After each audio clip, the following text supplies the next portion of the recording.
যে কাজটা করলে আখেরাতে ফায়দা হবে সেই কাজটা যেন আমরা করি।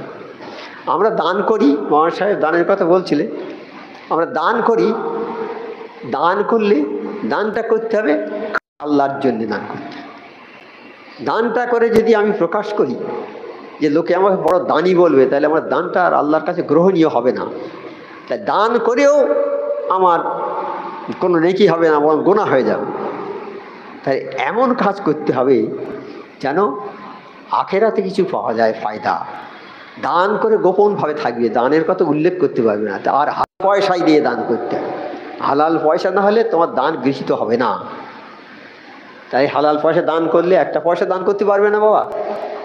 অনেকে বলবে তো গরিব মানুষ খাওয়া হয় না, কিন্তু নিজের ছেলেকে যদি খাওয়ানো যায়, নিজের ছেলেকে লেখাপড়া শেখানোর জন্য যে পয়সা খরচ করা যাবে সেটাও দান।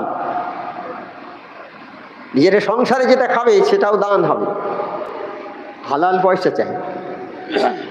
হ্যাঁ, তো ভাইয়ের কাঁধে হাত দিয়ে দাঁড়িয়ে থাকো, গল্প করো, তাহলে সেটাও দান। ভাইয়ের সঙ্গে যদি ভালোবাসা রাখো খুব, সেটাও দান।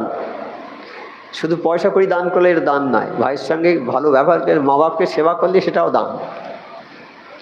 মা বাপকে সেবা যারা করবে, মা বাপ যদি সন্তুষ্ট হয়, মা বাপ যদি দোয়া করে বাবা তুই জান্নাতি হয়ে যাবে, আমাদের এতভাবে যত্ন করছে, তো আমি দোয়া করছি আল্লাহ যেন তোকে জান্নাতি করে, আল্লাহ মা বাপের দোয়াটা আগে কবুল করে নেবে।